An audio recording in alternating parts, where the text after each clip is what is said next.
अरे काय उत्साह आहे ते दोन पळत यायला लागले बाबा गाडी आवाज ऐकला तर मला तिकडून पळत तिकडे निघाले ते बघा तिकडून पळत आले तिकडून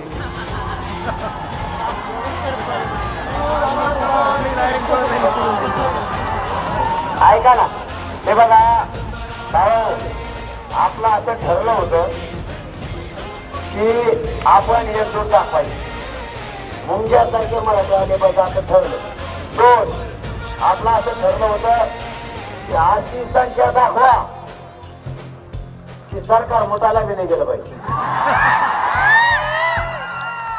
त्याने दोन डाव टाकले आपल्या विरोधात तुम्हाला माहिती आहेत का ऐका दोन डाव टाकले आपल्या विरोधात पहिला मग दुसरं भाषण सुरू झालं वाटा तुमच्यामुळे दुसरा डाव असा टाकला